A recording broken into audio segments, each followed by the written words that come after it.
Hey, everybody, it's Vitali here. Uh, Firestorm Records, home of Red Barn Productions, and I'm back with my latest mix. But I wanted to comment on a few things first that I'm seeing over on YouTube. A lot of people are criticizing the band's performance and the way they wrote their song and stuff. And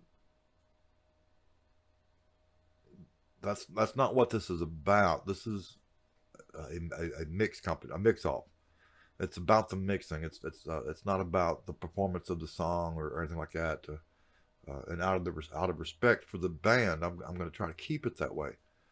Now, I will say that these tracks are representative of what a lot of us see in the industry, especially when you're starting out and you're at the bottom working your way up. You don't get $1 million studio productions. You get home recordings and projects that were recorded by the bands themselves, and sometimes their recording technique is less than perfect.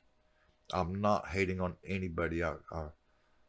That's just the reality of it, and that's why I chose these stems, because they are in fact representative of what we see in the mix industry. And there's just a lot going on in this project. There's 12 cents. Uh, the bleed over on all the drum mics is almost out of control. Normally, if I was the recording engineer, I'd be like, well, first off, we wouldn't have had that problem because I'd made sure that I did before we ever started recording. But if I was the recording engineer and I had ended up with these drum tracks, I'd been like, well, we're gonna have to redo that. And I'm not hating on the band. That's just how it is. And you'll see a lot of comments on other videos, people saying the same thing, and then it's true. But as a mix engineer who may not be anywhere near where this was recorded, and you get sent these, you may not have the option of going back and re-recording it. You can either A, fix it and do your best, or B, say I'm not going to do it. And there's a lot of projects that I get sent that I won't do. This one's right there on the edge, simply because of the recording. It has nothing to do with the band's performance or their songwriting skills or anything like that. And I just wanted to clarify that. I also want to point out, let me bring this up,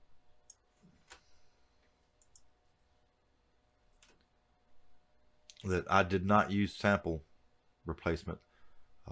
What I did is I came in on like my toms and I tried to clean up the bleed over, because the hi-hat and the crash and ride stuff, or the even in the kick, you could use the kick track by itself almost, and almost have a full mix of the drums. That's how bad the bleed over is. All the gating in the world isn't going to fix this. So what I did is I tried to trim out, especially on my toms, a lot of the bleed over, and isolate just the tom hits. And then what I did is I did a drum mix, bounced it out, and brought it back into the project, and that's this track right here. Let's punch in close and just solo the drums.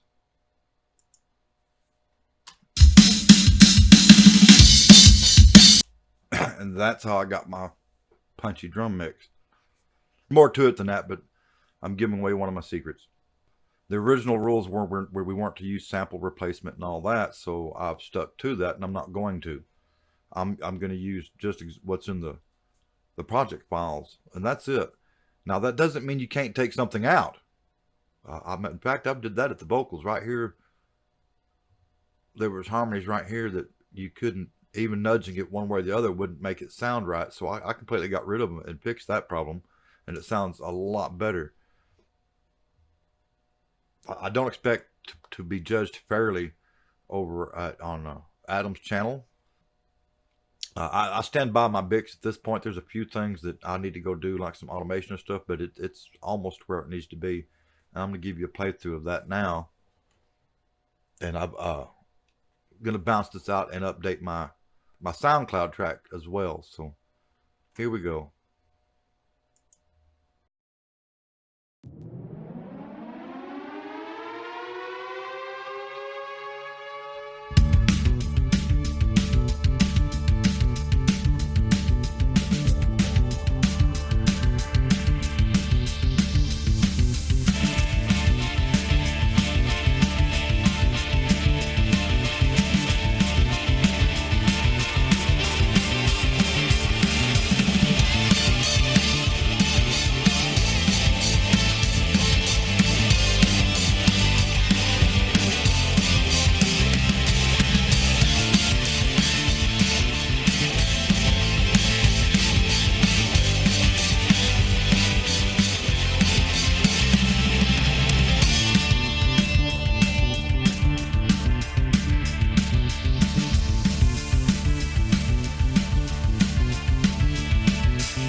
there you have it. And I'm going to comment on a few things, some things that I was saying. First off, I'm going to make a statement that might aggravate some people, and I'm not out to aggravate you. But please don't comment on the mixes if you're listening on a cell phone. If you're not listening on a set of full range speakers, please don't comment. Some of the comments I've seen they were talking about, they said that it sounded like my mids were scooped and stuff. I just pulled up the frequency deal and looked at it. It's not scooped. It's full range. Dynamics are wonderful. And the same goes, for Adam's mix. If you're not listening on a set of full range speakers, then you're doing him an injustice as well.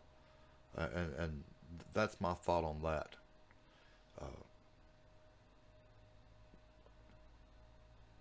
I'm really liking where the mix is going. There's still a lot of work to do, especially on the bleed over on all the cymbals. Anyway, I'm gonna update the mix on my SoundCloud again. Like I said, I'll get this put up, and please click that like, subscribe, and share. Comment below. Let me know what you think of the mix, good or bad. I might not like it, but honest feedback is appreciated. The only thing I ask is if you're going to give feedback, please listen on a set of full range speakers. Don't be listening on a set of earbuds or a cell phone or little old laptop speakers. You're doing everybody involved an injustice if you do that.